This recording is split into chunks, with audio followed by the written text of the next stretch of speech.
All right, good afternoon, everybody, and welcome to this session on Career Day, sponsored by the MD2K Center.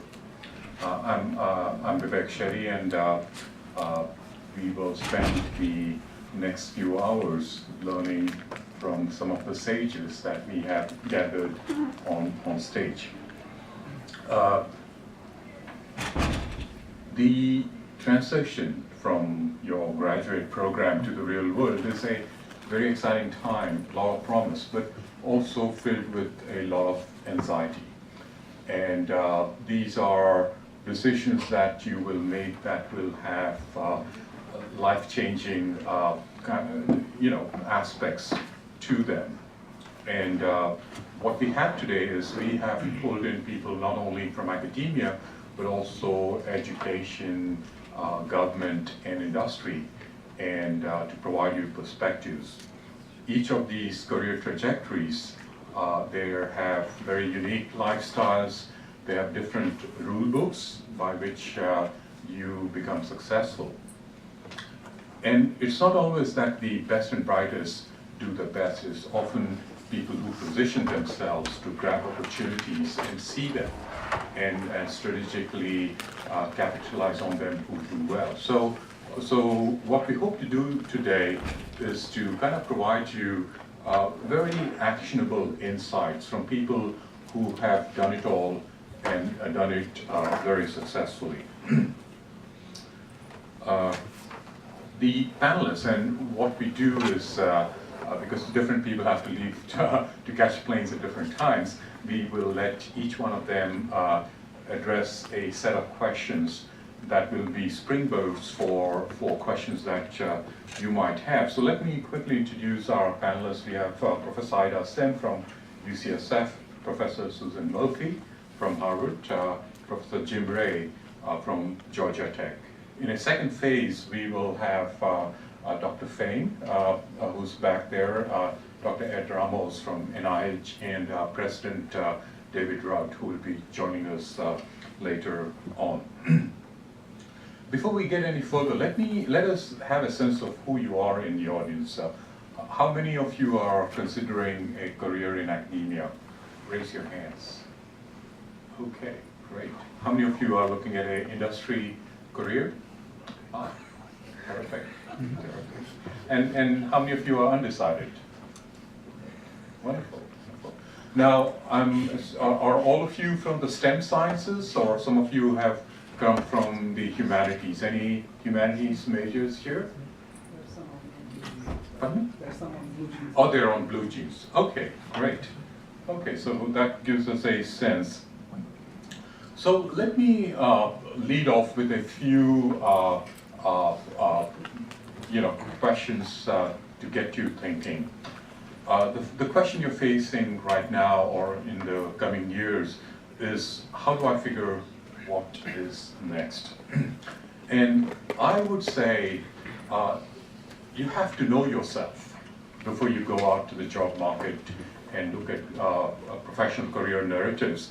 And a good organizing rubric really is thinking at this point itself about your value, your interests, and your skills. And I'll kind of do a deep dive in each of these themes very briefly, but essentially what you do is you put your thoughts down on paper, and then as you hear the speakers, you start saying, where do my values, my interests, and my skill map onto these different career trajectories that will be presented to you today.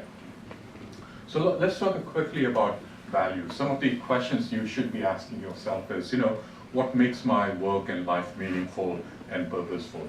If there is one question that defines it and brings me a lot of joy, and I think I speak for all the faculty here, is that we feel we are engaged in meaningful stuff. So it's beyond the money, beyond everything else. I think at different phases in your career, whatever you do, it has to have meaning. So, and you have to ask yourself, what are the things that will bring meaning and purpose to your life through your job?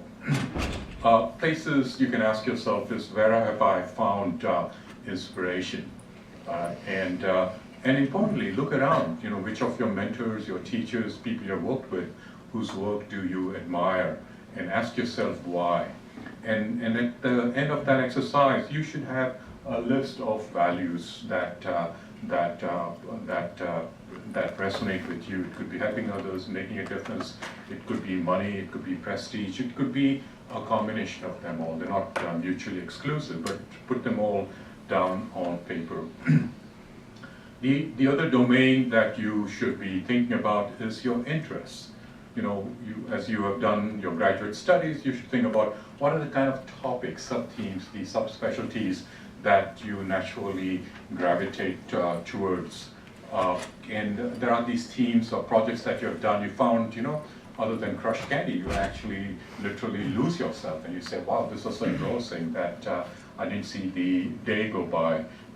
Find out think about it, what really resonates, what kind of classes. Not all of them appeal to you equally through your graduate coursework, and think about those classes that have engaged you, and you really felt, intellectually stimulated and left you very fulfilled. And based on that, you actually can come up with your themes or your interests. It could be teaching, it could be research, it could be just plain programming, you could be interested in sustainability type of issues or community service. And again, a combination of all of those. And finally, those are your skills. You have to think deep. What do you think, what kind of success speaks to your authentic self? What courses do you have a knack for understanding the material, or what did your other colleagues or even your faculty mentors say that you do and you do very well? And based upon them, you come up with skills. It could be analytic, it could be technical. Some others may say you're a great communicator or you're a great leader in group projects. You could be just very creative, or it could be very oriented towards design. But these are all these bins that you will fill up, and that exercise actually leads you to understand yourself. The equally important thing that you need to do at this early stage is come up with a story. So the challenge is, you interview in academia. When I interview people, sometimes I'm always puzzled by how unclear they are about what their aspirations are. So you need to have a good story, who you are, what your aspirations are, what are the experiences that have shaped you, what are the challenges that have tested you, and where are they leading you, and what your aspirations are, and how they derive from all your values and your interests. So you need to have a story, and this story will get increasingly refined and revised as you go up your career narrative. There are other three facets you need to do. Is you have to think of yourself as a brand manager. You are your brand. I mean, it means having much more than a LinkedIn profile. It's like how you show up in the morning, how you attack a problem, how well do you work in groups. These are all these impressions people are gathering about you. And those are very important. You have to be very conscious about it, particularly as you come closer to graduation.